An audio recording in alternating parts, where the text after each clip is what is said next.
Hey man, do you want to smoke a cigarette? Dude, cigarettes are super uncool. I don't know why anyone would ever want to smoke a cigarette. No thank you. Are you sure you don't want to reconsider? No thanks, man. Are you sure you don't want to reconsider? I said no! Are you sure you don't want to reconsider?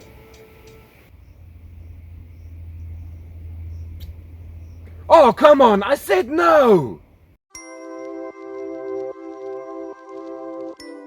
The option to make choices. We love it. It has become an integrated part of gaming, and it might even soon be available in real life. From big game-changing decisions such as blowing up Megaton, to smaller decisions such as choosing a penis type, it is the thing that makes your experience with a game different to your neighbor's experience with it, and maybe even their neighbor on the other side of their house. We shall never know. It has shaped countless unique journeys filled with magic, wonder, and stress-induced paralysis. Having a balance between a set narrative and player choices that influence the narrative in games makes us feel engaged and as if we have control over our experience as opposed to just moving through a narrow storyline. It feels awesome when you make a decision in a game and can actively see or feel the effects of those decisions. In order to find a good example of balanced engaging choices in a game, we need to look no further than a game from the ancient times, Skyrim. From the beginning of Skyrim, you're faced with choices that help shape your experience with the world. Do you escape with Ralof of the Stormcloaks, or do you follow Hatvar of the people who almost just trimmed your neck? Although this first big decision isn't a game-defying one, it will pit you against the other side during the game's opening. This doesn't seal your decision in which side you will be on later in the narrative, but it does affect whose stuff you can loot in Riverwood without getting killed. These are mine now! Skyrim is driven by an overall set narrative. Don't die, fight a dragon, visit some old dudes that shout at you, learn to shout at dragons, and save Narnia.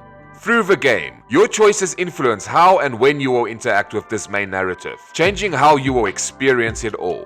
Do you become the best thief in Skyrim? Do you become a gruesome executioner for the Dark Brotherhood of Steel? Do you become Harry Potter at the College of Winterhold? Do you join the Stormcloaks or the bad guys in the Big War?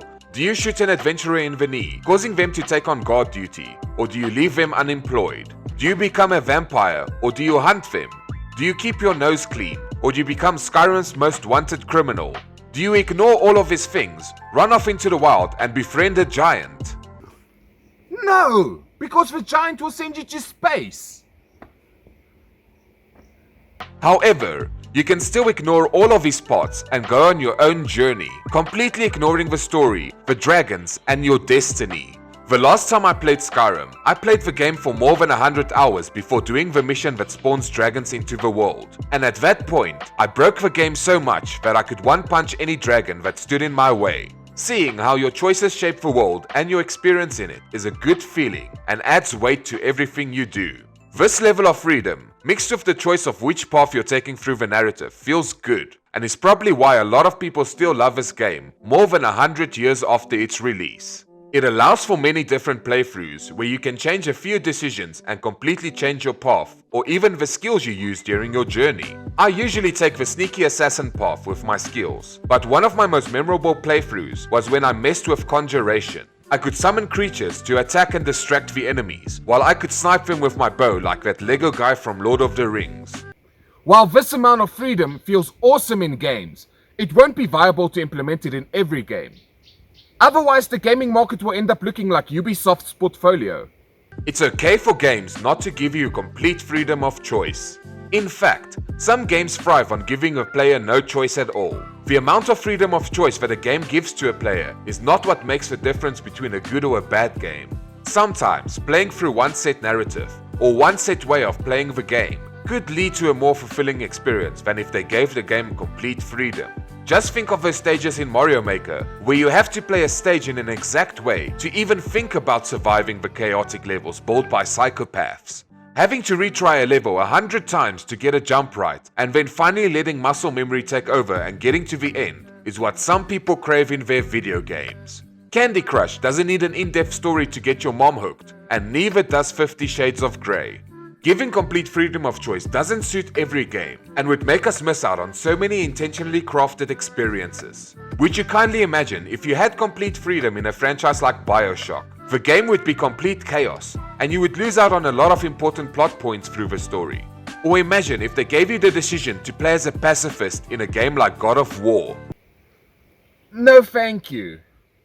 In Dishonored, the way you choose to play and the things you do have an overall impact on the world you play in and the ending you receive. If you leave dead bodies everywhere you go, then you're going to end up with a rat problem that no amount of cats can fix.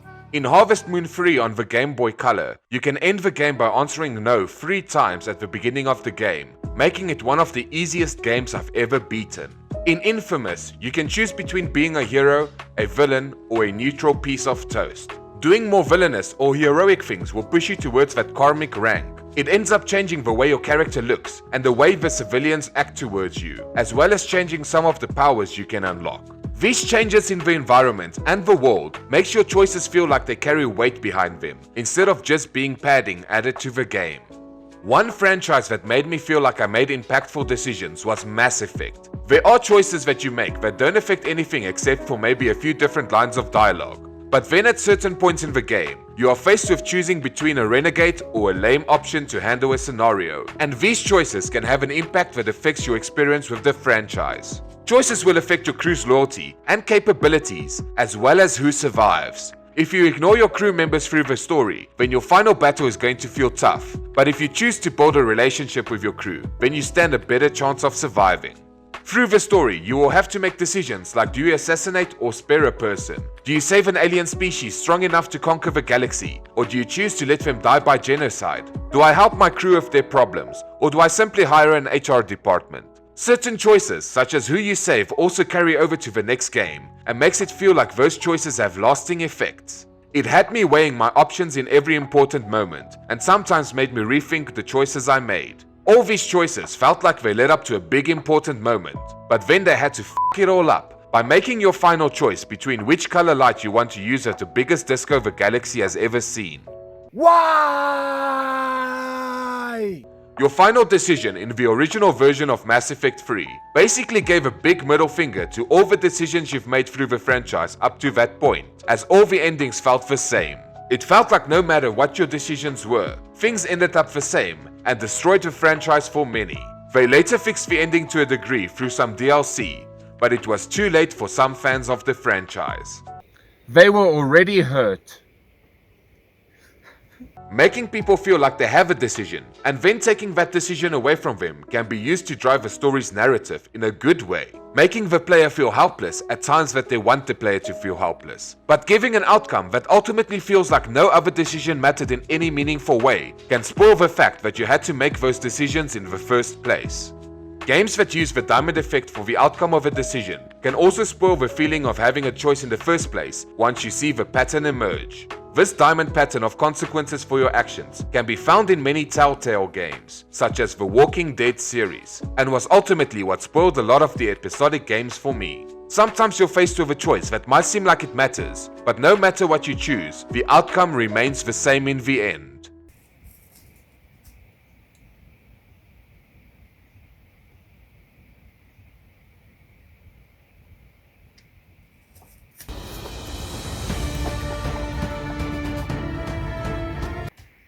Wait, this ain't right.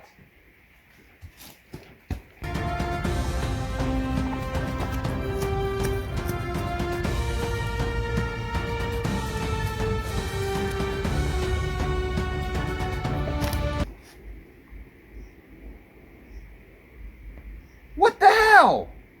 I understand that there's a narrative to be driven, and that it will be impossible for them to create a game with a million branching paths, especially given the amount they care. But using the diamond effect for big choices gave away what was coming in the future. Whenever I was faced with a decision between saving two characters, I immediately knew that no matter who I chose to save, the other will meet a similar fate soon.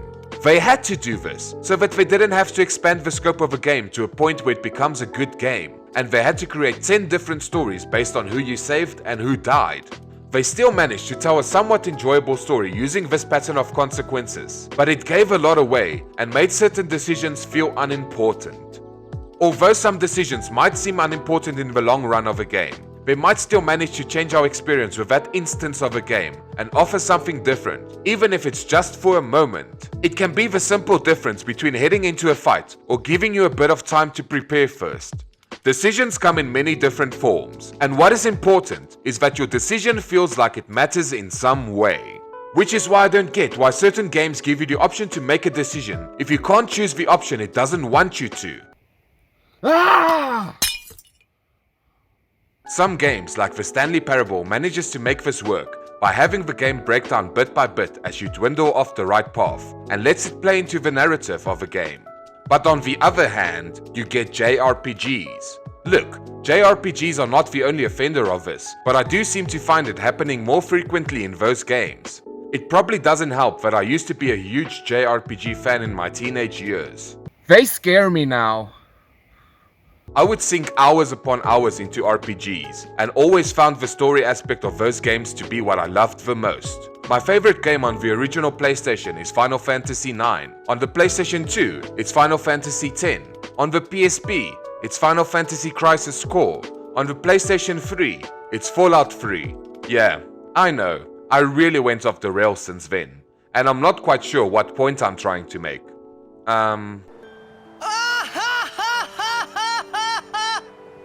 Nothing pisses me off more than when a game pretends to give you a choice, but then locks you into giving an answer it wants you to. A good example of this comes from the recently released Pokemon Scarlet and Violet.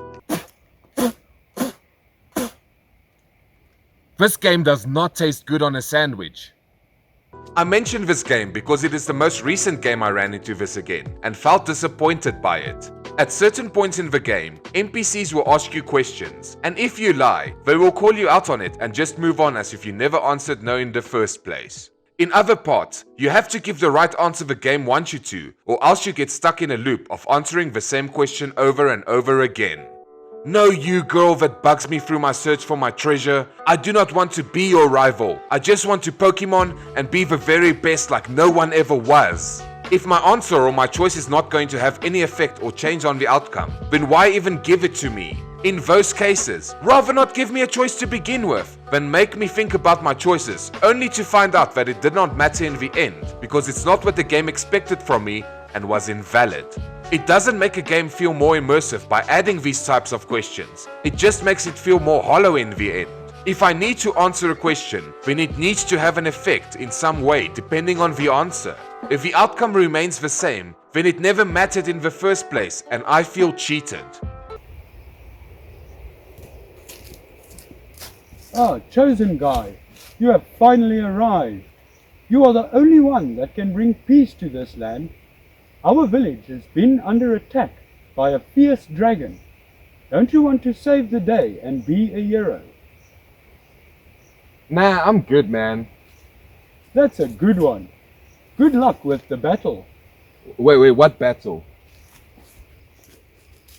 What the hell? In order for choices to be choices, there needs to be consequences. If you decide to pick strawberry ice cream instead of chocolate ice cream, then that choice can lead to happiness or regret. Either way, it matters in the grand scheme of the universe. If on the other hand, I get a decision between the two, but only one option is available, then the world is instantly worse off than it was if I was just given a chocolate ice cream without a choice. I really want ice cream right now, so I should probably end the video here. Who knows, maybe in time, I will be able to learn to live and love and be at peace again, while knowing that there are games out there in which my choices never mattered. It's Morbin time.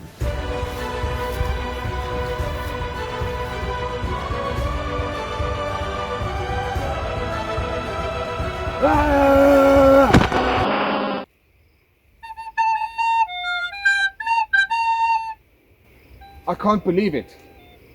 It's finally over. I did it. Wait, why the hell is there XP share? Hey, what's that burning smell? I know that smell from miles away. That's my wife's cooking. I'm close to home.